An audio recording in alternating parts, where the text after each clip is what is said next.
Olá a todos, olá a todas, sejam muito bem-vindos à live da História Revista UFG.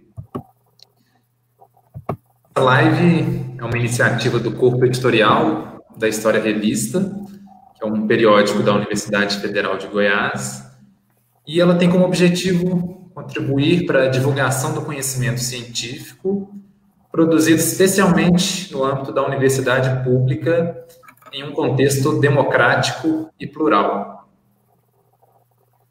Hoje, como foi amplamente anunciado nas nossas redes sociais, nosso tema será os desafios da pandemia para a historiografia. E o nosso convidado é o professor Matheus Pereira, da Universidade Federal de Ouro Preto. Queria começar, então, agradecendo o Matheus por ter aceito o nosso convite, pela disponibilidade em se aventurar nesse primeiro episódio da nossa live. Obrigado, viu, Matheus? Daqui a pouco eu vou fazer uma rápida apresentação do Matheus e eu já te passo a palavra, tudo bem? Na verdade, a gente está 2 minutos adiantado, hein? A gente entrou uns 2 minutos antes. Falta 1 minuto para 5. Bom, mas eu queria reforçar aqui que essa ferramenta ela proporciona interatividade. Então, se vocês quiserem, vocês podem mandar perguntas que, dentro da medida do possível, eu vou fazer a mediação e fazer essas perguntas para o nosso convidado, para o Matheus Pereira. Então, vocês podem mandar as perguntas de vocês aqui pelo comentário mesmo do Facebook, e é isso, né? Sejam todos e todas muito bem-vindos.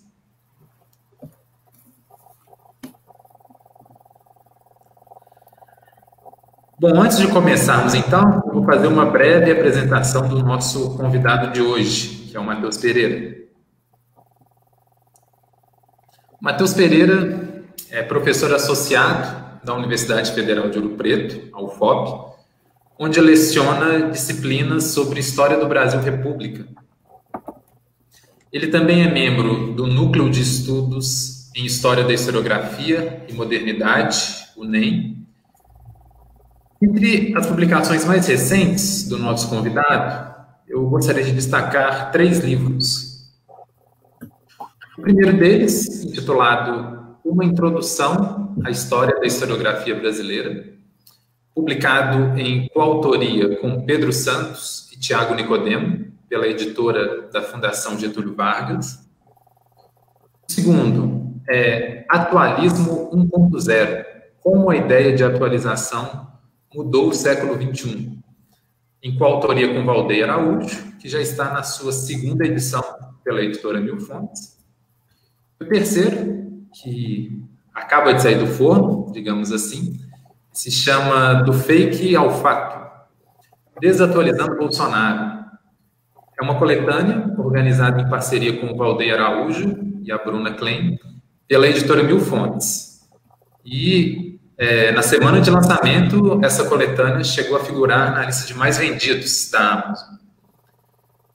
Então, Matheus, antes da gente entrar no nosso tema propriamente dito da live, eu gostaria que você comentasse um pouco sobre as suas pesquisas e publicações mais recentes e gostaria de reforçar também um agradecimento por você ter aceito o nosso convite. Muito obrigado, Matheus. Seja bem-vindo. Bom, em primeiro lugar, é um prazer enorme, né, Breno? A gente se conhece de longa data e poder, digamos assim, dividir esse momento que para mim é novo. Mais para frente eu vou falar um pouco melhor sobre isso. É uma experiência diferente. Até tem uma curiosidade. Quantas pessoas, digamos assim, dá para saber, estão assistindo a gente? Porque eu fico... Isso é estranho, né? Para mim é um pouco diferente, pelo menos. Olha, menos pessoas do que na live do Sandy Júnior e menos pessoas do que na live do Nando Reis, que aconteceram ontem. Melhor, né? Mas olha só, aqui está mostrando, tá? A gente tem, por enquanto, 23 pessoas. 23 heróis da resistência. Isso já me deixa aflito. Como é que é? E o número está subindo, agora já são 26. Ixi. Tá bom, não precisa me contar mais, não. É só que eu queria pensar que estava só eu e você aqui conversando, mas eu vi que não é possível, não. Então, eu agradeço enormemente ao público que se dispôs a nos assistir, porque... Protocolo, Matheus, algumas pessoas até já mandaram boa tarde aqui, o Rodrigo Cepini, a Mônica Maria Toscani, o Marcos Ferreira, a Ana Grazielli, Vinícius Ribeiro. Obrigado pela audiência, gente. Eu espero conhecer muitas dessas pessoas um dia, e as que eu conheço também, dou o meu alô efusivo. Então, como você pediu para falar um pouco, né, sobre essas publicações recentes, primeiro eu vou mostrar elas aqui. Esse aqui é o livro do Fake ao Fato, desatualizando ou atualizando Bolsonaro. Como você já mencionou as organizações ou coautoria, vou simplesmente mostrar um pouco. E a gente está super pontual, né? Então imagino que algumas pessoas vão chegar aí daqui a pouco. E aqui o último livro que você citou, que é esse, Introdução à História da Historiografia Brasileira. Bom, vou falar um pouquinho sobre esses projetos, então, antes que a gente entre mais diretamente, ainda que o que eu vou falar agora já entra bastante no que a gente vai conversar. O livro Atualismo 1.0 faz parte de um projeto que eu venho desenvolvendo com meu colega e amigo Valdeir Araújo desde 2016, ou até, diria, 2015, onde a gente está tentando desenvolver esse conceito de atualismo. E esse conceito a gente está tentando desenvolvê-lo a partir de uma intuição teórica, a partir de uma leitura do Ser e Tempo do Heidegger, mas também vamos dizer assim, de uma descoberta empírica. E essa descoberta empírica, e acho que essa é a potência da nossa reflexão, é de que a palavra atualização, ela é uma palavra a sua disseminação, sobretudo, muito recente em diversas línguas, como, por exemplo, o português e o inglês. E o que é a atualização? Não é nem totalmente uma repetição, não é totalmente a novidade. Então, um pouco do nosso trabalho é pensar sobre o que essa palavra significa, o que ela produz e o que também que ela é produto. Então, nesse sentido, que é digamos assim, é uma experiência a partir de dados empíricos, a partir justamente da disseminação dessa palavra, o que ela pode nos ajudar a entender melhor algumas dimensões da nossa experiência contemporânea do tempo, mas também da vivência política, da vida em sociedade. Então, o que a gente vai conceituar como sendo atualismo é muito, digamos assim, ligado a essa descoberta empírica e, digamos assim, uma reflexão que não se pretende total nem unidimensional. Acho que a gente vai voltar a falar sobre isso, né? Mas adiantando, assim, alguns aspectos, diz respeito a uma certa concepção ou uma experiência do tempo que pressupõe que a realidade ela se reproduz automaticamente. É como se a ação não fosse necessária, em parte provocando a esquerda, mas provocando a direita.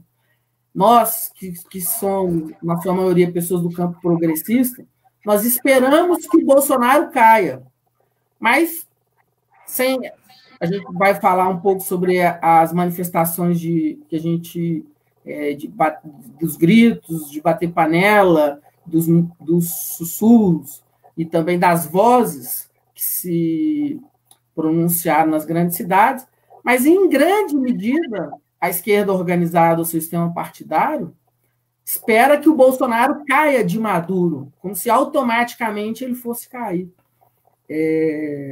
Então, tem um pouco a ver com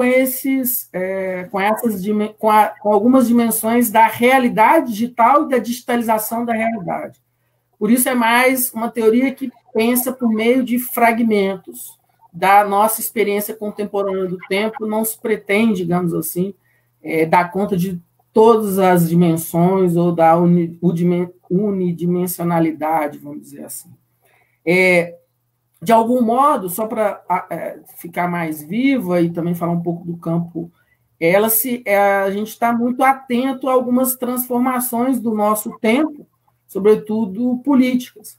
E no livro especificamente que nós organizamos sobre o Bolsonaro, a gente vai voltar a falar disso também, é um ponto importante, como, de algum modo, entendendo um pouco o atualismo como um meio ambiente, como alguns líderes da extrema-direita surfam, parasitam, usam, vamos dizer assim, e se intrometem nesse meio ambiente. O livro sobre o Bolsonaro, então, já adiantando, né, tem muito a ver com essas preocupações, mas também uma preocupação cívica de chamar diversos colegas de diversas áreas, dentro da história, com diversas perspectivas sobre verdade, sobre história, sobre diversos campos, e para compreender esse fenômeno que a gente poderia dizer em poucas palavras, que é a eleição democrática de um líder da extrema-direita, talvez pela primeira, não, talvez não, certamente pela primeira vez na história republicana, ou na história do Brasil, melhor dizendo. Então, um fenômeno do nosso tempo importante, que a gente se posiciona em relação a ele, que isso tem muito a ver com uma certa perspectiva, que eu acho que vou ter mais oportunidade de falar daqui a pouco. Já, para finalizar essa introdução, um pouco o livro História da Historiografia Brasileira, a discussão que está ali também permeia um pouco as outras discussões, que é esse gesto de pensar o Brasil, a realidade histórica brasileira, numa perspectiva transnacional, mas também decolonial ou até anticolonial.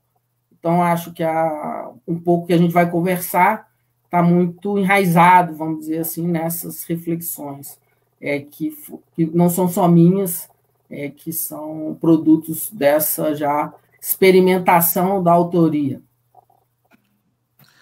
Muito bem, Matheus. Dito isso, eu acho que a gente pode abordar de maneira mais direta o tema da nossa live. E a primeira pergunta que eu coloco para a gente discutir sobre ela é a seguinte: nos últimos anos, viralizou na internet um meme no qual a mensagem principal dizia que os historiadores do futuro teriam muito trabalho para explicar o que estava acontecendo no Brasil, principalmente depois das jornadas de junho de 2013. Pensando nisso, né, em linhas gerais, quais seriam os principais desafios que a pandemia de coronavírus coloca à historiografia atual? Ou, colocando de outra forma, como é possível constituir sentido para a história enquanto ela acontece? Vou gastar um certo tempo aqui, né? Primeiro que eu vou responder, discutir um pouco sobre essa provocação a partir desses textos que eu e o meu colega Valdeir Araújo, nós estamos publicando no site Jornalistas Livres, né? A gente, de algum modo, está construindo um diário sobre a pandemia, daqui a pouco eu vou falar melhor o porquê de um diário, mas, de algum modo, adiantando, a nossa percepção é de que o vírus, assim como o bolsonarismo, foram infiltrando na nossa realidade sem que a gente percebesse ou levasse muito a sério. Então, o primeiro pressuposto é esse. E a gente tem também uma hipótese de que tudo indica que as coisas, o mundo pós-pandemia, não será melhor, nem será tão diferente assim. Então, um pouco a gente tem como de partida, a partir já das discussões que nós fizemos nesses 2 livros, né, do atualismo e do fake ao fato, a gente tem um pouco esse pressuposto, mas com uma centelha de esperança, sobretudo pensando, por exemplo, na obra do Ailton Krenak, Déspera de Ao Fim do Mundo, ou mesmo na obra do Eduardo Vieira de Castro, que aponta que os índios oferecem um projeto de futuro, outro. Então, a possibilidade da transformação também está dada pelo nosso presente. Então, um pouco a partir disso que eu gostaria de discutir um pouco a sua questão. Bom, se a gente, ou seja, como você coloca, desafios da pandemia à historiografia, se a gente pensar numa definição de historiografia, talvez uma muito conhecida, como a do Mark Bloch, que vai falar que a história é a ciência do dono do tempo, os historiadores lidam com o futuro também, né? Porque dentro da ideia de tempo, futuro e o presente estão ali. Então, nós não precisaríamos esperar o futuro chegar ou outros historiadores virem para tentar pensar sobre o que está acontecendo. Isso tem, por trás dessa ideia, tem uma certa concepção de que a distância é favorável à compreensão histórica. É um assunto complicado que a gente talvez possa voltar a falar sobre isso. Mas o ponto fundamental que alimenta muito a nossa reflexão, tanto minha quanto do Valdei, é que, de algum modo, nós estamos vivendo 2 pandemias. Uma é a ascensão da nova direita em escala global, a crise da democracia liberal, o divórcio do capitalismo e a democracia liberal, melhor dizendo, produtos, vamos dizer assim, de uma nova forma ou do desenvolvimento do capitalismo, nós poderíamos chamar de capitalismo vigilância, que se relaciona intimamente com o que a gente chama de atualismo. E isso gera alguns fenômenos que nós não sabemos conceituar, e por isso usamos palavras que não descrevem totalmente esses fenômenos, como populismo, fascismo, etc. Então, no caso brasileiro, vamos dizer assim, nós poderíamos chamar de bolsonarismo esse fenômeno. Por um lado. E, por outro, a epidemia propriamente dita causada pelo vírus SARS-Corona 2, que produz a doença que vem a ser a Covid-19, ou Covid simplesmente. Então, Bruno, continuando... Breno, desculpa. Estou acostumado. Não, me perdoe. Então, Breno, eu acho que um ponto que, vamos dizer assim, o bolsonarismo nos convoca é para perceber e para que a gente faça autocrítica em relação a uma certa ilusão que muitos de nós tínhamos, que a democracia liberal no Brasil estava consolidada e, por isso, a gente poderia até aprofundá-la, com toda razão, no presente, no passado imediato. Ou que a gente poderia ficar dentro de casa produzindo como se a gente vivesse na Europa, e que as questões do ensino, da realidade da desigualdade brasileira não nos competia diretamente à universidade. Então, de algum modo, essa crise que nós estamos vivendo, ela chama os historiadores a uma reflexão, eu acho, sobre o presente. Não, ou, digamos, essa dupla epidemia. A epidemia também do corona por outras razões, mas também por essa questão de se infiltrar silenciosamente. Mas não só. Então, eu acho que rever a nossa alienação para com o nosso tempo e para com o devir é fundamental. Se engajar, pensar sobre o presente, sobre o futuro, discutir, tentar sair da nossa bolha, digamos assim, um pouco o exercício que muitos de nós, inclusive eu acho que é o que motiva essa live nesse momento. Nós estamos aprendendo até que seria até um legado positivo desse contexto que a gente está vivendo. Eu, particularmente, não sei se é possível pensar na questão de sentido, mas eu acho que é possível que, ao mesmo tempo que o presente e o futuro devam ser importantes para a reflexão histórica, a experiência histórica em si, e bem como as múltiplas camadas de tempo no presente, são importantes. Então, para ficar mais dentro desses dois temas, né, que a gente vai conversar mais. Em parte, o sucesso, depois a gente vai discutir um pouco sobre a questão do capitalismo ou do autoritarismo, mas, em parte, o sucesso da Coreia do Sul e mesmo da China na contenção da epidemia nos seus respectivos países não se relaciona só com o capitalismo de vigilância. Se relaciona porque eles tiveram surtos epidemiológicos recentes e alguma experiência foi acumulada ali.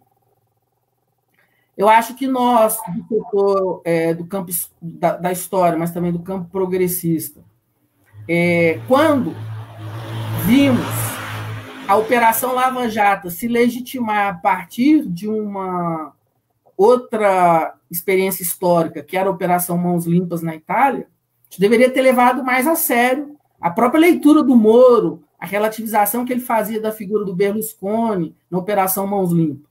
Então, de algum modo, a experiência histórica ela se acumula, e eu acho que é nosso papel como historiadores lembrar e colocar e pontuar também esses aspectos, digamos assim, da forma como o passado pode ter relação ou pode nos ajudar a tanto nos aprisionar quanto nos libertar, vamos dizer assim, no presente. É claro, só para dar mais um exemplo, quando a gente vê a TV Globo nessa pandemia, é claro que a gente tem que lembrar também o que foi a TV Globo agora, no passado recente, em relação à Operação Lava Jato. Ou seja, se você descer aqui no planeta Terra agora, ver a TV Globo, defendendo a ciência, o jornalismo, a curadoria, você também pode, digamos assim, não perceber a própria historicidade, vamos dizer assim, desse veículo de comunicação bastante controverso. E, de um outro ponto de vista, mais dentro do nosso campo, a própria ideia de progresso, ou uma certa ideia de progresso, está em crise com essa pandemia, o que nos convoca a pensar a multiplicidade do tempo histórico, porque estaríamos num estágio da sociedade, muitos achavam isso, de que estaríamos livres de doenças ou de surtos epidemiológicos ou de pandemias, o que o tempo histórico nosso mostra que isso não é bem assim. Então, eu acho que eu consegui aqui, de forma mais ou menos rápida, pensar um pouco sobre os desafios que a pandemia nos coloca. Eu acho que agora a gente vai poder aprofundar um pouco sobre isso tudo que eu já falei de forma introdutória. Sem dúvida. Essa live é uma... De novo, viu? Não, imagina. Essa live é uma tentativa de resposta aos desafios que a pandemia coloca à historiografia. Porque, como você bem colocou, Matheus, nos últimos anos, a historiografia parecia razoavelmente confortável em suas fronteiras disciplinares e, nos últimos anos, aqui no Brasil, né, sobretudo após 2013, essa desestabilização da democracia colocou em evidência que essas fronteiras disciplinares não estavam tão garantidas assim, não é? Então, a nossa rotina de pesquisar, produzir artigos, ela foi inquirida pelos próprios acontecimentos, né? E eu acho que uma das grandes inquietações que a pandemia coloca para nós historiadores é para que serve o nosso conhecimento, né? De que modo que a pesquisa que nós fazemos no nosso cotidiano, ela ajuda a explicar o mundo, né? Porque o próprio mundo parece não ser mais o mesmo. E, enfim, a questão da linguagem também é importante, né? Estamos experimentando aqui uma iniciativa na linguagem digital, tentando atingir um público mais amplo, não é? Enfim, eu acho que são tentativas de também dar sentido, né? De dar algum significado para esses momentos de crise nos quais a experiência histórica parece realmente sem nenhum sentido, né? Não, eu acho que um pouco a minha intenção, junto com o Valdeir, de fazer um diário, justamente essa, de pegar essa estrutura básica de organização do passado, que é o diário, para deixar que essa agitação dos eventos e das informações pudesse ser decantada, para que a gente não fosse levada, né, pelas ondas de atualização todo o tempo.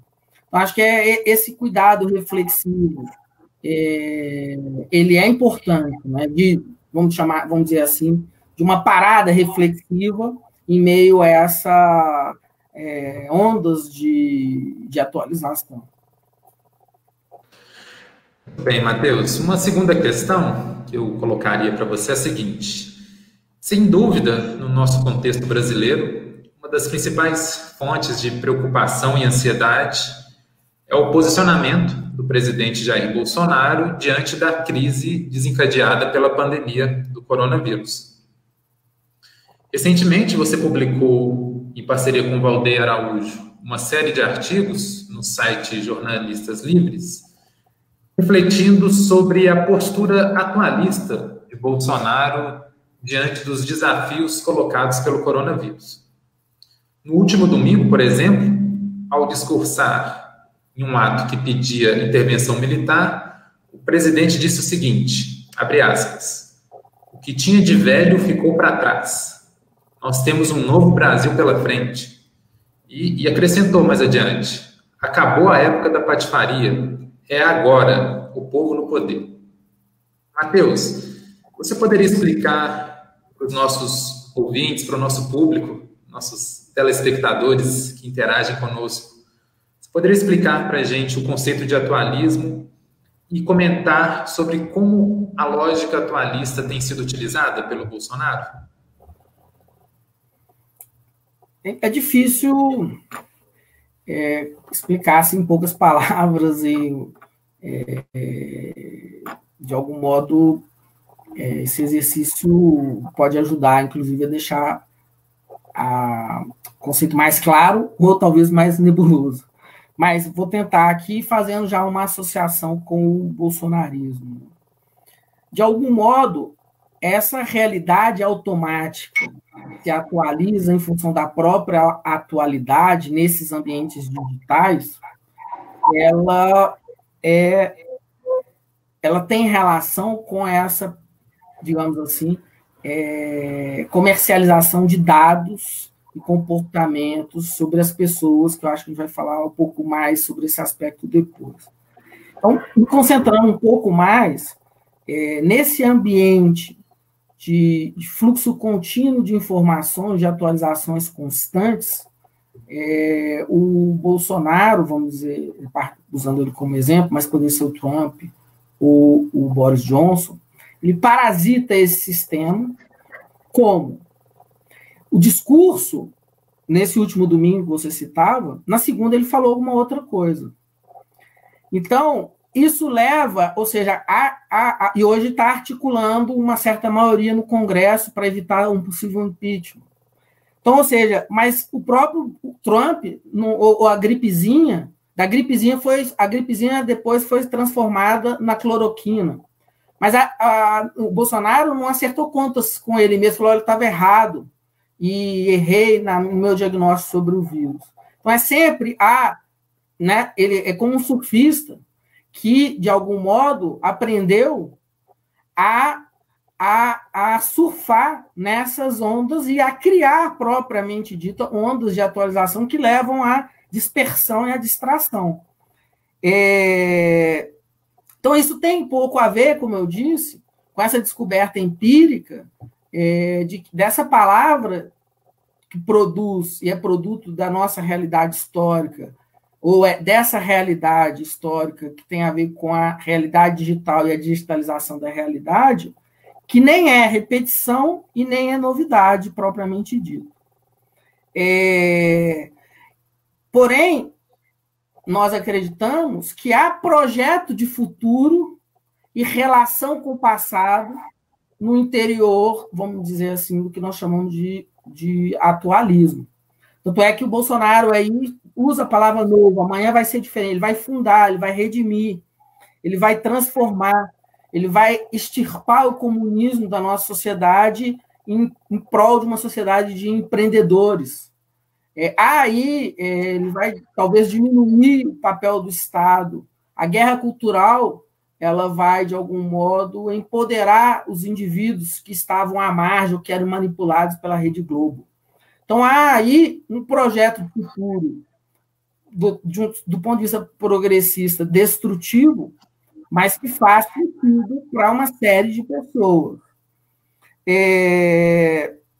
Então, o ponto, a gente poderia pensar ainda como que a questão da obsolescência se relaciona, talvez,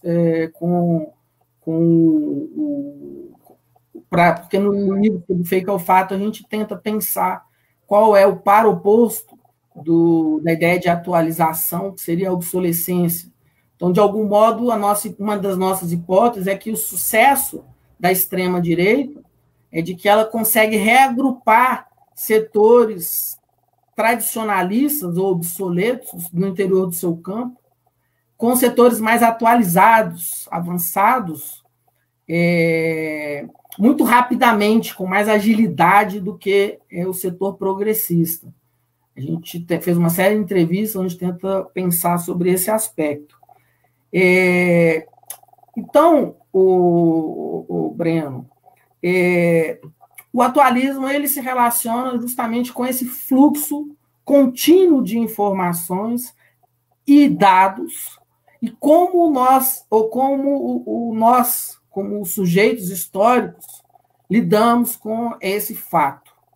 O que tem uma implicação teórica é se dentro desse contexto e desse fragmento da nossa realidade, a gente pode pensar na própria ideia de sujeito histórico, a gente estaria vendo uma mutação da ideia de sujeito histórico para uma certa ideia que a gente poderia, ou um certo sujeito que a gente poderia chamar de sujeito obsoleto ou sujeito atualizado, mas isso a gente tem uma série de metáforas para tentar pensar essa situação.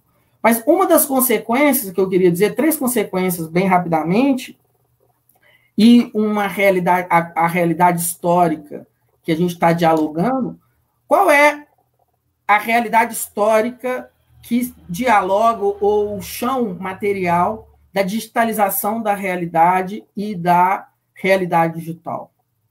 É o desemprego em massa produzido pelo capitalismo contemporâneo. 40% dos trabalhadores brasileiros hoje, por isso toda essa justa discussão em torno do auxílio de R$600, são informais. Só que a nova direita, surfando nas ondas do atualismo, empodera essas pessoas e com um projeto de futuro que os faz pensar que são empreendedores e proprietários do seu próprio negócio, que por meio da competição individual eles conseguirão vencer. Nós, da campo progressista, desempoderamos essas pessoas e as denominamos como precariado. Então, esse é o chão histórico que a gente está, digamos que o atualismo, vamos dizer, a realidade histórica, que o atualismo, de algum modo, intervém e é produto dela nesses ambientes digital, nesse tempo digital. Então, tem as 3 consequências que eu gostaria de destacar aqui, muito rapidamente, é de que há uma produção de agitação, que não é só aceleração sincronizada, que gera dispersão, distração e ausência de ação, consequentemente. O segundo ponto é que o valor de novidade acaba se confundindo com o valor de verdade, abrindo um espaço enorme para a produção das chamadas mentiras, o fake news, e da desinformação, que é um fenômeno mais complexo ainda. Então, a fake news e a desinformação são fatos do nosso tempo, inegáveis, e produtos desses novos ambientes, ou potencializados por esses novos ambientes. E, sobretudo, na falta de uma melhor expressão, muito rapidamente, um aprisionamento ou um uso do passado e do futuro como dispositivos instrumentais que determinam o tempo histórico, o devir, de algum modo, aprisionam por meio da nostalgia e do ressentimento o passado, produzindo uma concepção, ou reforçando uma concepção de tempo histórico determinista. Então, um pouco que eu poderia dizer assim, a partir da sua questão, não sei se estou tentando ser o mais claro e sintético e didático possível, seria isso. Então, eu vou só tentar abrir uma outra frente de explicação para deixar um pouco mais claro. Porque eu disse que o atualismo ele se relaciona, sobretudo, com o tempo digital ou com fragmentos. Então, e, consequentemente, com o capitalismo de vigilância. Então, consequentemente, uma das realidades históricas que ele está ligado é com essa produção em massa de desemprego e da mutação do mundo do trabalho contemporâneo. Mas existem outras dimensões, com o neoliberalismo, que implicou na concentração de riqueza e no enfraquecimento do Estado Nacional, com uma crise dos sistemas educacionais aonde a gente está, que, de algum modo, nós não fornecemos ferramentas críticas para o cidadão comum, para a pessoa que passou por um processo de escolarização, mesmo que primário, que ele possa se proteger da manipulação e da propaganda enganosa, do liberalismo contemporâneo, ou de uma faceta do liberalismo contemporâneo, que se dissocia parcialmente do neoliberalismo, que celebra o indivíduo e a competição, da manipulação da religião e dos fundamentalismos religiosos. Então, essas outras dimensões são importantes, mas como nós dissemos que nós estamos pensando numa realidade fragmentária e não unidimensional, nós estamos pensando, sobretudo, na interação da realidade ou da revolução digital e do capitalismo de vigilância com essas dimensões da realidade histórica. Muito bem, Matheus. Vou colocar mais uma questão aqui para você e depois eu vou abrir para as perguntas que os nossos telespectadores, o nosso público, a nossa audiência está colocando. Já temos vários comentários aqui. Ótimo. No Facebook. Então, às vezes, você vai perceber que meus olhos estão correndo, assim, para tentar selecionar alguma questão.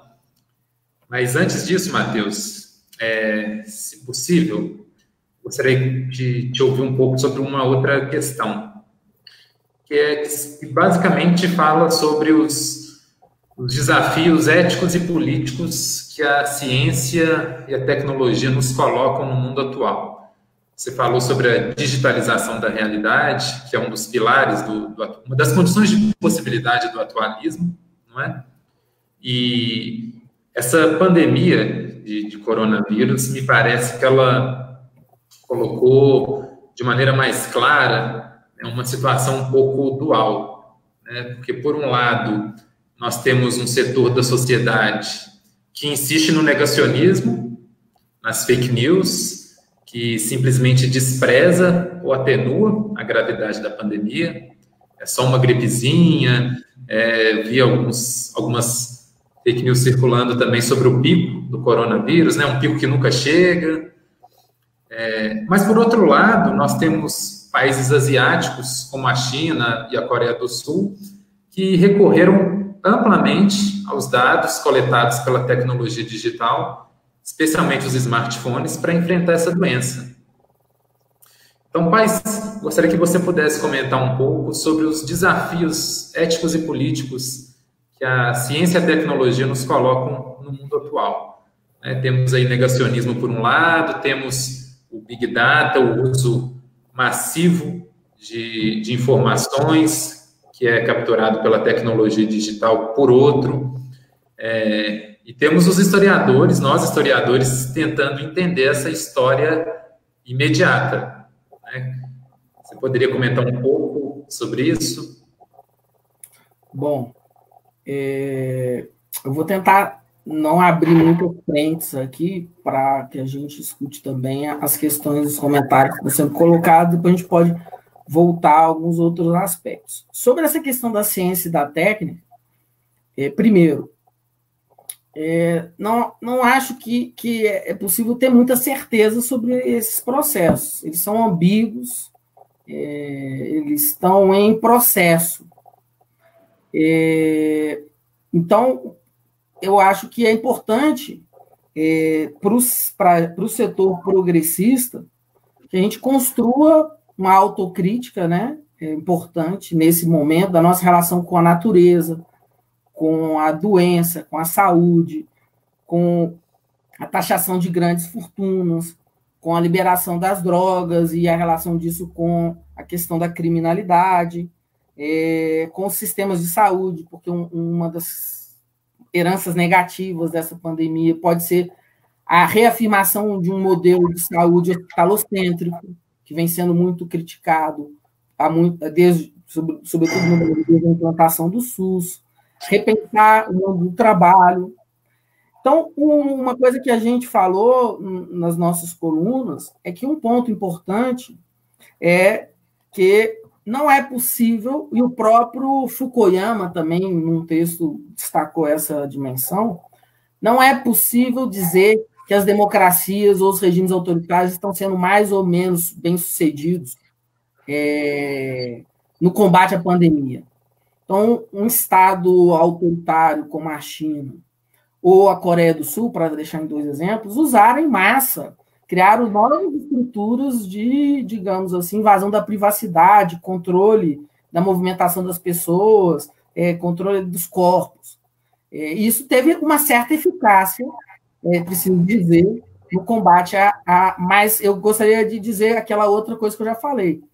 Essa eficácia só pode ser entendida também a partir da experiência histórica, mais ou menos recente, que eles tiveram com outras pandemias. Então, não são apenas os sistemas de vigilância, nem são apenas uma certa tendência a aceitar as regras ou a hierarquia do mundo oriental. Então, até o Fukuyama ele fala uma coisa, a gente concorda, a gente escreveu isso, depois foi ler o texto dele, que tem uma certa importância os líderes. Então, o Bolsonaro é produto de uma democracia, o Trump, e, de algum modo, não é necessariamente, vamos dizer, esse sistema de governo que garante ou não, vamos dizer, eficácia. Agora, a revalorização do valor da verdade e da ciência é um aspecto importante.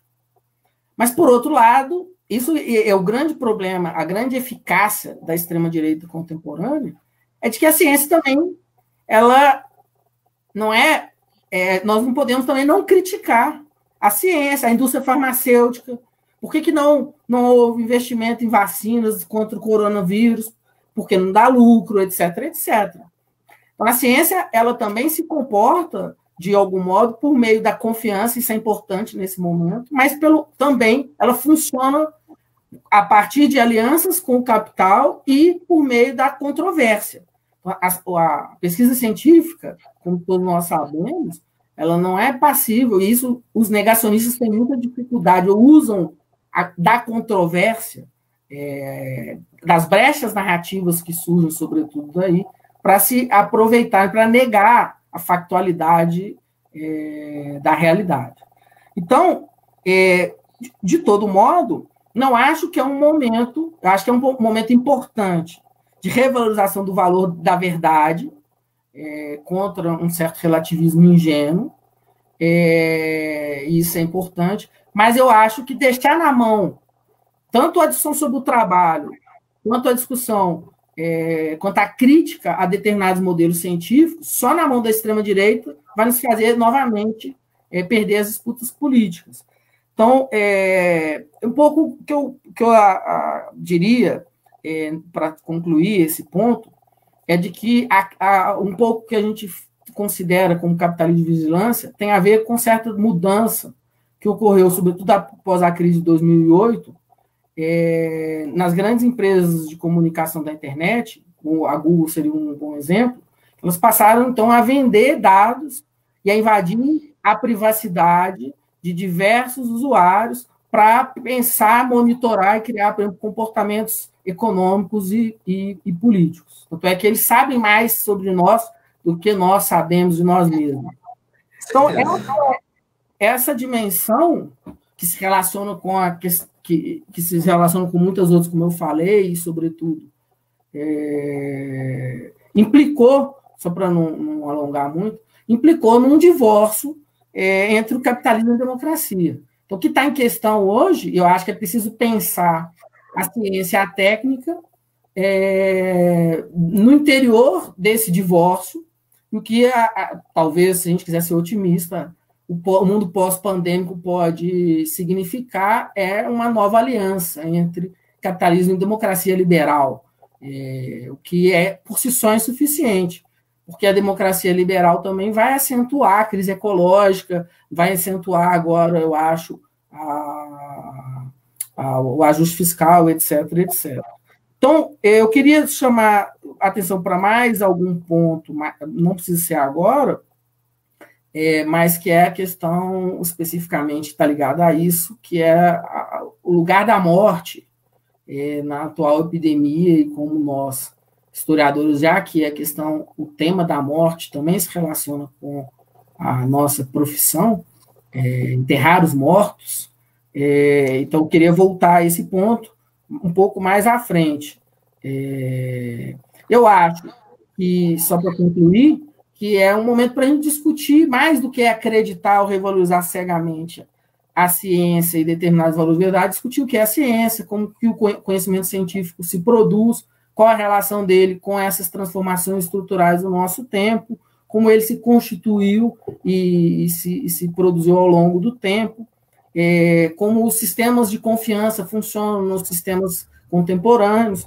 Então, acho que se abre aí um espaço importante, porque a pura celebração versus oposição também nos leva a esse dualismo muito útil para esse momento político de polarização. Pois é, Matheus, me parece que nós, como historiadores, podemos contribuir justamente para tornar esse debate mais complexo, né? Certas leituras do negacionismo, elas tendem a mostrar esse fenômeno como se fosse um resultado do relativismo, não é? E aí, para tentar combater essas leituras relativistas, tenho visto algumas propostas de retomada de projetos iluministas, né, no sentido de defender a ciência de uma maneira tão absoluta como se ela em si, né, a ciência e a tecnologia, como se elas em si mesmas fossem forças emancipadoras, né? Então, acho importante complexificar esse debate, qualificar, né, essa polarização. Matheus, eu vou passar a palavra aqui um pouquinho para o nosso público, tá bom? A gente recebeu muitos comentários, viu? Pessoas elogiando a iniciativa. Queria falar o nome de algumas pessoas aqui: o Marcos Ferreira, a Ana Grazielli, Vinícius Ribeiro, o João Fogaça, o Atos Guimarães, Rodrigo Araújo, Lúcia Pinho, Paulo de Tarso, Leandro de Souza, Vitor Coelho, que parece que foi seu colega lá na UFMG, o Valderez Ramalho também está nos assistindo, o Wagner Geminiano, Ketno Santiago. Não sei se a gente vai ter tempo de ler todas as perguntas, tá? Mas uma que eu gostaria de abordar, Matheus, pedir para você comentar, é a do Rodrigo Cepini. Vou ver se eu consigo projetá-lo aqui, tá? A gente está aprendendo ainda a lidar, né, com todas essas ferramentas digitais. Se eu não conseguir projetar, eu leio para você. Vamos ver aqui. Ó, apareceu, hein? Chique. Olha. Agradeço. Quais meios podemos recorrer para combater o revisionismo, negacionismo, cada vez mais marcante na sociedade brasileira, da questão do golpe de 64 à crise enfrentada pelo coronavírus? Gostei dessa questão, Matheus, porque eu acho que ela se relaciona até com algumas pesquisas que você fez na Wikipédia, né, na atualização do verbete ditadura militar, né? Então, acho que está totalmente dentro aí do que a gente está discutindo, inclusive sobre esse papel da ciência, né? Enfim, se puder comentar um pouco, Matheus. Obrigado, Rodrigo. Também agradeço. Esse texto você faz referência, fazendo só a publicidade. Se puder deixar a questão aí, que eu vou voltar. Ah, tá. Ele se chama Nova Direita, Interrogação, Guerras de Memória em torno da Comissão da Verdade. Foi publicada na Vara História em 2014. E ele já falava um pouco sobre o fenômeno do bolsonarismo, como lidar com a questão da negação do passado autoritário, já no momento da Comissão da Verdade. Eu creio até que uma força do bolsonarismo nasce nesse momento da Comissão da Verdade, onde se estruturam comunidades de memória da negação do passado autoritário. Aí tem todo um debate sobre negação e revisionismo, né, que você colocou, que não vem ao caso de entrar aqui, mas, de todo modo, a palavra negacionismo tem um efeito retórico importante nessa discussão, né? E aí eu acho que, de algum modo, essas comunidades de memória se articularam ali, o que possibilitou, por um lado, uma inscrição frágil, uma defesa do Estado democrático. A gente tem que pensar que até a Globo, para falar de novo da Globo, o Dória, o Arthur Vigílio, vários setores, vamos dizer assim, do campo, que eu não chamaria de progressista, nessa semana se manifestaram a favor, nomeando a coisa como ela é, né? Ou seja, esse passado autoritário como sendo uma ditadura militar, nem o eufemismo de regime militar foi utilizado. Então, ou seja, é um combate, uma disputa, né?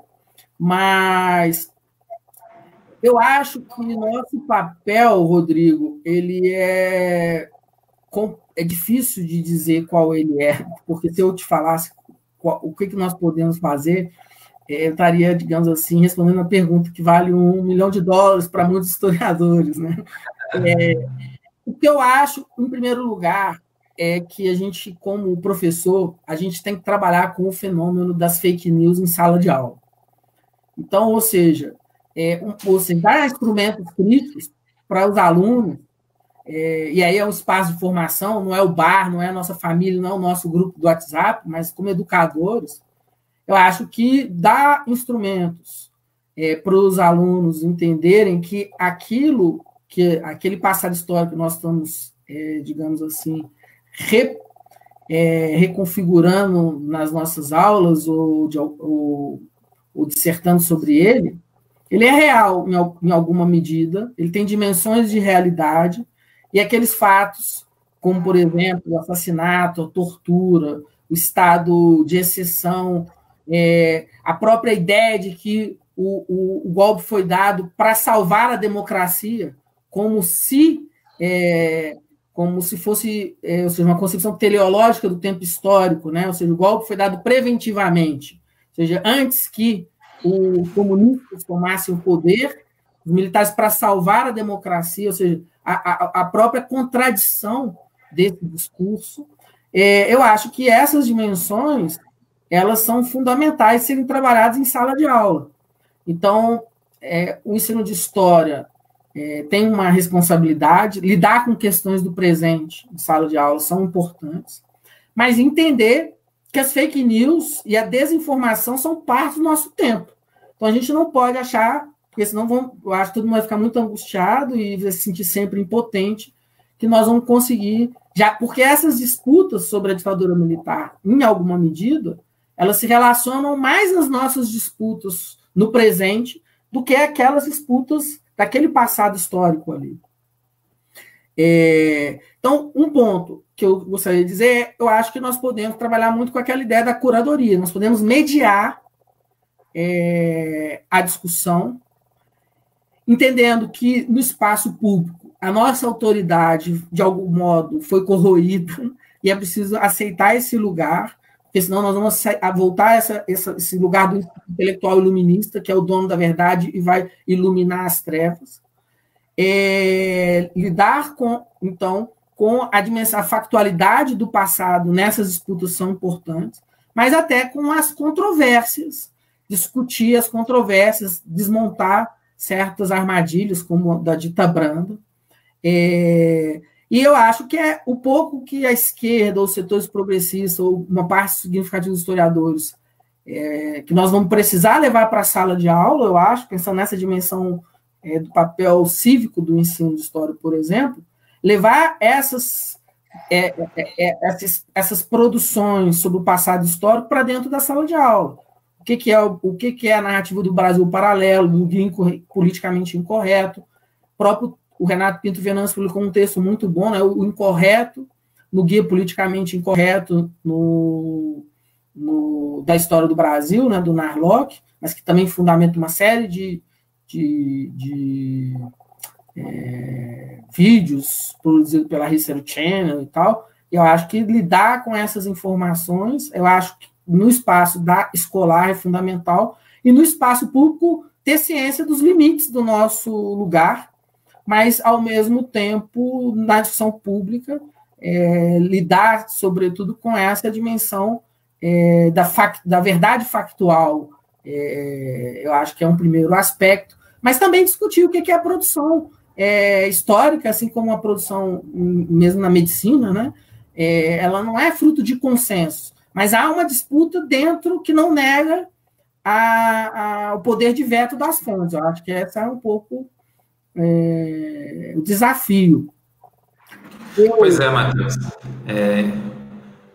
Sobre essa questão, né? Teve um meme que viralizou também, né, na época que o negacionismo começou a ficar mais em evidência, e as pessoas pedindo intervenção militar. O meme era por mais aulas de história, né? Como se a aula de história por si mesma tivesse esse potencial emancipatório, né? Então, acho que concordo assim com o seu posicionamento. Me parece que a nossa postura como intelectual ou como professor de história, ela precisa mudar, né? E o conceito de curadoria, de mediação, né, ele pode nos ajudar muito nesse sentido. Inclusive, a minha próxima pergunta tem a ver com isso. Mas me parece também, Matheus, que uma postura importante seria entender que esse debate sobre a ditadura militar, ele não vai ser resolvido só no plano da factualidade. Não é essas pessoas que negam a existência de tortura, acho que é importante que a gente mostre não só a dimensão, digamos, epistemológica, que é falaciosa, a gente consegue comprovar com argumentos, né, com recorrência a fontes, que esse argumento é falacioso, mas eu acho que é importante a gente não fugir da dimensão ética e política do debate, né? Assim, qual que é eticamente falando, né, qual que são as implicações desse discurso que nega a morte de centenas de pessoas? Acho que não ficar apenas no plano da factualidade é importante também, mas não fugir desse debate ético, né, e político na esfera pública. Matheus, queria colocar... Diga.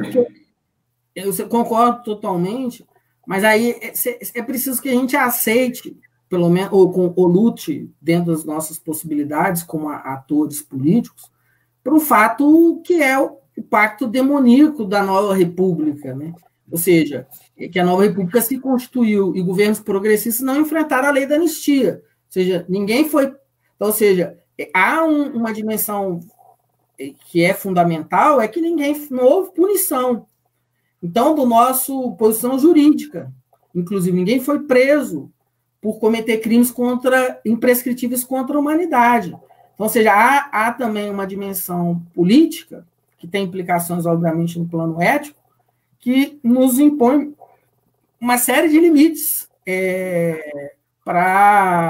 Então, só queria deixar claro que eu estava já aceitando esses limites que são cruéis. Sim.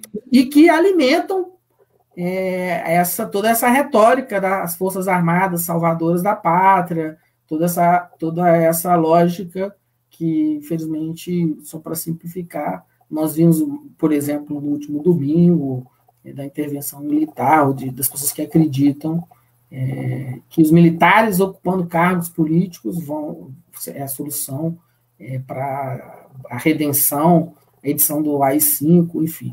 Então, eu acho que são diversos planos, né? Eu acho que essa dimensão política. Agora, essa dimensão política me parece que nós perdemos, já que ela não foi enfrentada no momento que deveria ter sido, né? A não ser que haja uma reviravolta muito grande, que eu não vejo ela no cenário, não vejo, acho que aceitar a derrota em relação a isso é um ponto, digamos assim, necessário. Nós comentamos um pouco sobre o conceito de curadoria, e eu gostaria que, se possível, você desenvolvesse um pouco melhor esse ponto, Matheus, né? Nas reflexões que você e o Valdeir andam publicando lá no Jornalistas Livres, vocês comentaram sobre o conceito de infodemia, que indica os efeitos maléficos para a nossa saúde mental da sobrecarga de informações sobre o coronavírus. E o tempo todo a gente é bombardeado, né, com informações sobre o número de mortos, e isso vai se atualizando, os gráficos. Você acha que essa infodemia, não é, essa sobrecarga mental, essa sobrecarga de informações, né, os efeitos maléficos que ela traz para a nossa saúde mental, isso ressalta a importância de desenvolvermos mecanismos de curadoria no mundo digital? A historiografia pode contribuir para esse debate? Na nossa linguagem, é como a infodemia se relaciona com o atualismo, é produto do atualismo, né?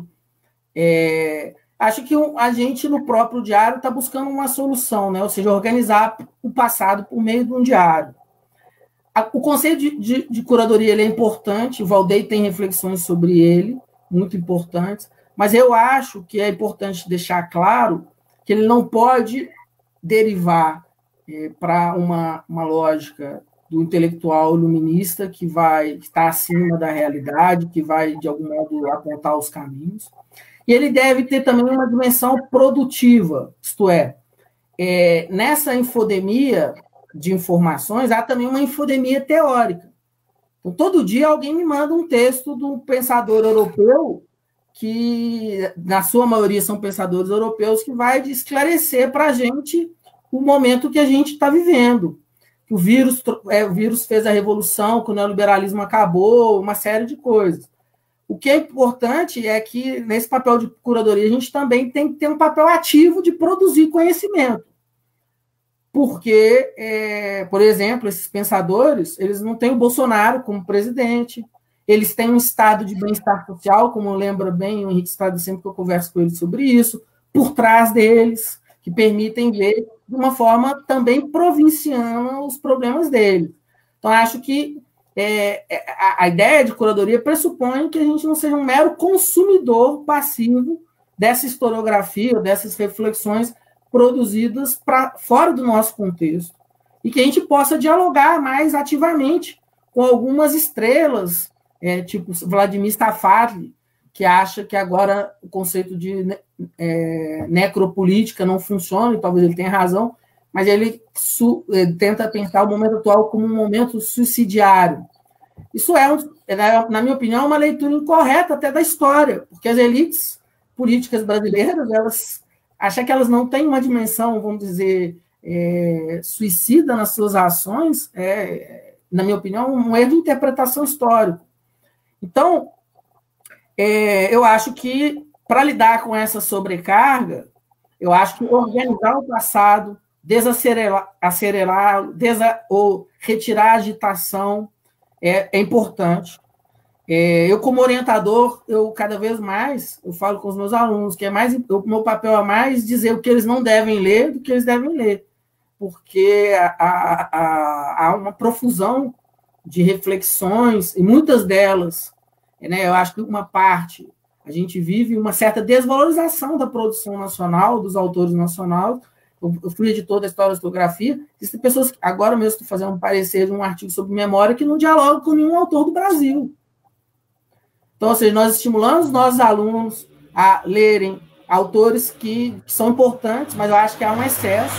Então, acho que o papel de curadoria também é apontar transformações políticas dentro do nosso campo historiográfico, que implica a gente incorporar toda a discussão da questão do racismo, do antirracismo, do feminismo, da desigualdade social, a questão da interseccionalidade. Então, ou seja, não é apenas uma curadoria passiva, é uma curadoria também que dialoga com os nossos tempos e também tem uma postura que eu chamaria até de anticolonial. E implica, nesse momento, também a gente entender o que é a internet. Porque, de algum modo, a gente percebe, falta o Duda Mendonça lá no PT, o Duda Mendonça das redes. O Bolsonaro tem o Duda Mendonça das redes. Agora, a gente também tem que aprender, até tem uma sacanagem que eu falo, desculpa a palavra, mas enquanto a esquerda está descobrindo a live, os memes estão correndo solto nos grupos bolsonaristas. Então, acho que é importante entender diversos recursos que esse universo digital, ou a realidade digital também, e essa lógica das atualizações, elas implicam. Um pouco seria isso que eu poderia dizer nesse momento, para ser bem sintético. Sim, em algum momento alguém disse que nas nossas mídias digitais, a gente acessar as mídias digitais sem filtros, né, e sem mecanismos de curadoria, seria semelhante a alguém com sede que tenta se saciar no oceano. Ou seja, ele vai ter acesso ao que ele busca, água, mas se ele não tiver as condições de filtragem e de seleção, ele não vai satisfazer as suas demandas, né? Então, me parece que é um desafio, inclusive, para a historiografia e para o ensino de história também, trabalhar as condições de possibilidade para que as pessoas, né, os nossos estudantes, os cidadãos, de maneira mais geral, sejam curadores, né, das suas próprias vidas e da maneira como eles se relacionam com essa sociedade da informação. Ou da desinformação, né? Sim. Eu vou aproveitar, então, esse gancho para fazer uma propaganda da página aqui da História Revista no Facebook. Nós temos um canal no YouTube, História Revista UFG, e em breve essa conversa estará lá. Tá? A gente vai disponibilizar o vídeo e se você chegou mais da metade para o final e quiser assistir o que o Matheus falou no início, você vai poder acessar o link. Matheus, eu acho que eu gostaria de abordar, se você não se importar, mais uma ou duas questões aqui do nosso público, para prestigiar a nossa audiência, né? E mostrar que o nosso objetivo aqui é justamente abrir, né? É um gesto de abertura, de conversa com as pessoas. Eu vou tentar projetar aqui, não vou conseguir contemplar todas as perguntas, viu? Algumas você já respondeu, Matheus, então eu queria agradecer aqui o Marcos Ferreira, o Vinícius Ribeiro, o Cássio de Oliveira, a Raquel Evangelista, a Ana Tereza Toledo, a Crislene Carvalho dos Santos, o Vitor Zambello, o Rafael Fagundes. Muito obrigado, viu, gente? Mas eu vou projetar mais uma pergunta aqui, Matheus, vamos ver se vai dar certo, do Wagner Geminiano. Foi. Me parece que não foi, a questão não foi inteira, Matheus, mas acho que a primeira parte a gente consegue abordar. Até que ponto essa pandemia não explicita um certo desmonte das redes de proteção social criadas pelo estado de bem-estar social no pós-guerra, principalmente após a hegemonização do neoliberalismo como modo de governo das coisas e das pessoas no Ocidente. Você quer que deixe projetado, Matheus? Senão vai tampar você. O pessoal só está vendo a pergunta. Então, primeiro, queria dizer que eu agradeço a pergunta, admiro a produção do Wagner Geminiano, acho importante. Sou um leitor e fico feliz pela troca. Eu acho que você tem plena razão. O problema é de que, por exemplo, o problema a gente está pensando no pós-pandemia. Os hospitais foram fechados, a ciência brasileira não tem investimento, só pensar no nosso caso, né? Investimento público. A ideia do SUS é uma ideia que está sendo revalorizada agora, mas o desmonte do SUS é um processo contínuo. Então, eu acho mas o ponto, que eu concordo totalmente, ou seja, no pré-pandemia, o que a gente está vendo justamente o efeito dessa política nefasta, dessa política privatista. O problema político, então, contemporâneo as pessoas vão se dar conta disso, ou seja, parte do problema brasileiro ou mundial de não saturação dos sistemas hospitalares diz respeito ou da ausência da vacina, ou da pesquisa, etc., diz respeito ao desmonte, financiamento público da pesquisa, público independente, do financiamento dos sistemas de proteção hospitalar, das redes integradas e territoriais de proteção à saúde.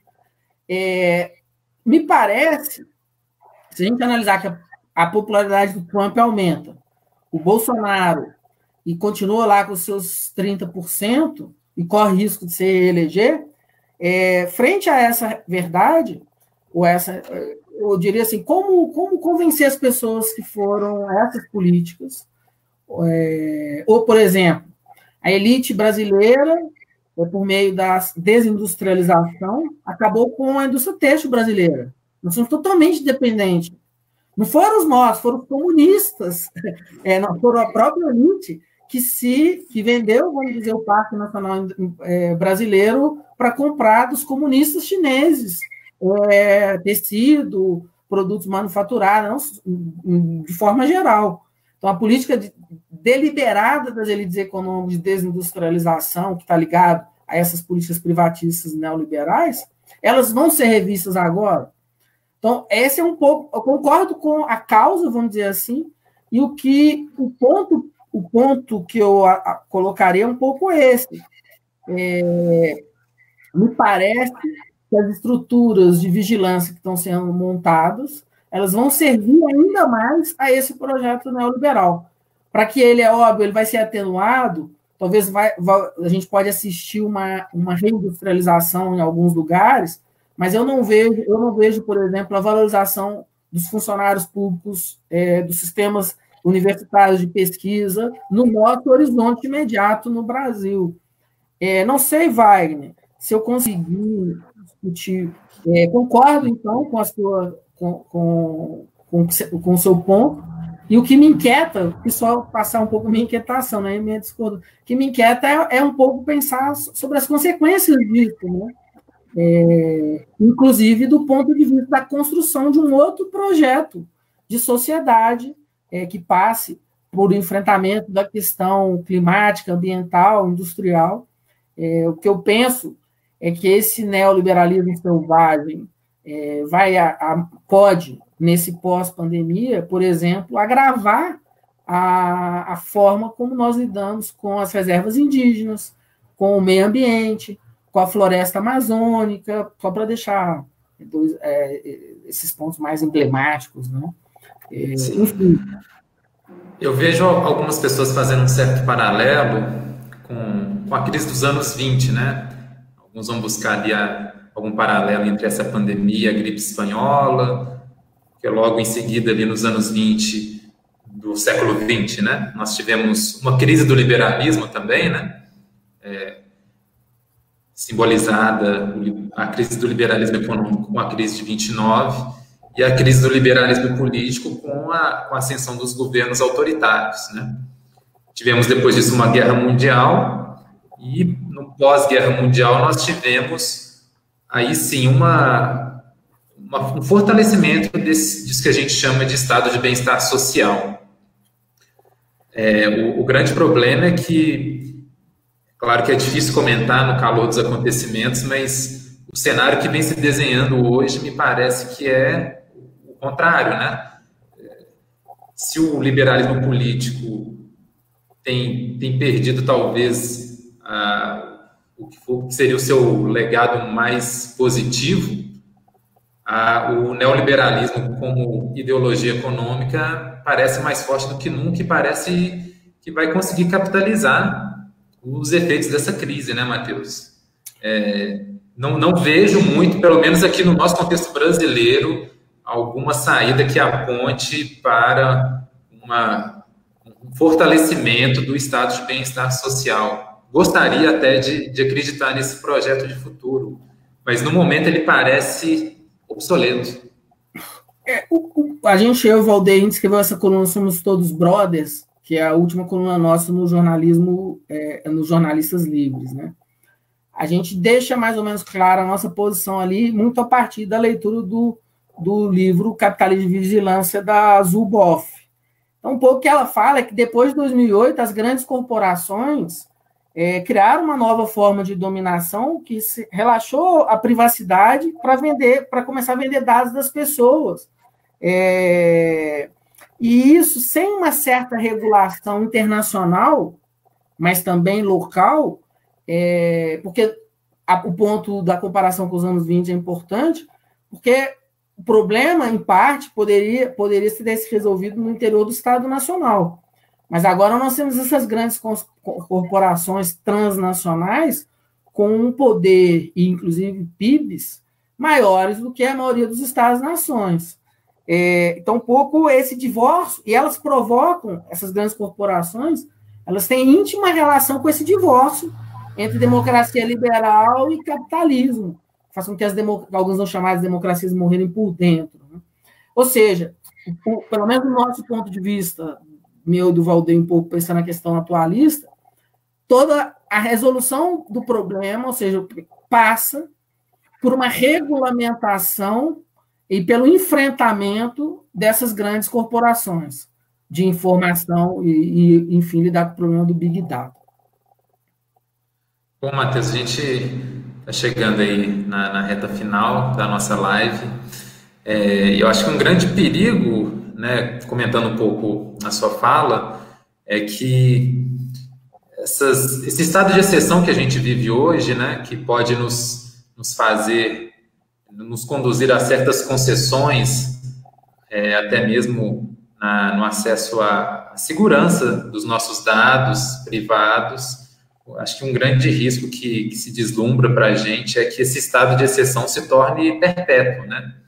Que ele se torne a regra, né? Que em nome da segurança e da saúde, os nossos dados sejam acessados com objetivos nada nobres, né?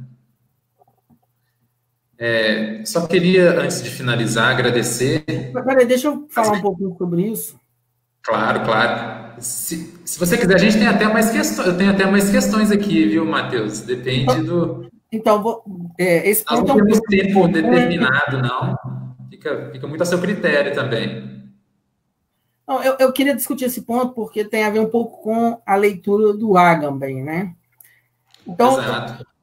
O que eu queria dizer um pouco sobre isso é, primeiro, que eu acho que o capitalismo de vigilância ele pode nos controlar sem o estado de exceção. É claro que, ou seja, essas estruturas que estão sendo montadas de controle, elas podem operar independentemente do estado de exceção. Acho que aí... E eu confesso que o Agamben é um autor que muita gente admira, eu tenho até uma certa proximidade, que eu estou bastante decepcionado com o Agamben, porque a leitura que ele fez da pandemia foi muito... Primeiro, ele minimizou o vírus para justificar a sua teoria, para encaixar a realidade na teoria. O estado de exceção agora vai se perpetuar, etc, etc. Mas depois daquele primeiro texto, ele escreveu um novo texto, agora tem menos de 10 dias, no dia 13, onde ele não faz como Drauzio Varela, que diz, olha, eu minimizei sim, eu errei. Ele continua afirmando que ele chega ao cúmulo, tanto é o Jean-Luc Nancy, na resposta ao Agnew, fala, olha, o Agnew foi uma das poucas pessoas que me falou, não faça um transplante do coração. Então, uma fé cega também, romântica, uma crítica ingênua da ciência e do controle da ciência na nossa vida.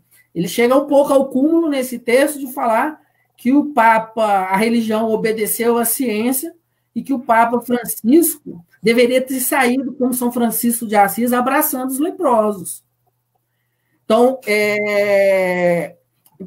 eu acho bastante, ou seja, é importante. Isso não, obviamente, não, se fosse assim, a gente não poderia ler alguns filósofos que aderiram ao nazismo, etc., etc. Mas eu acho que coloca um problema desse de tentar encaixar a realidade na teoria num momento de transformação como é o atual, e ele perdeu uma oportunidade de rever, de pedir desculpas, de mostrar que estava equivocado.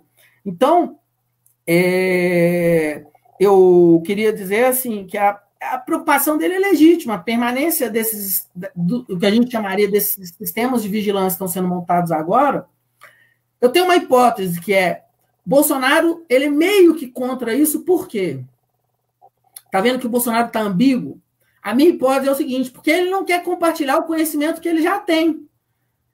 Porque essas estruturas de vigilância, o Dória vai começar a possuir com o monitoramento, com os dados do IBGE, etc. Bolsonaro já tem esses dados.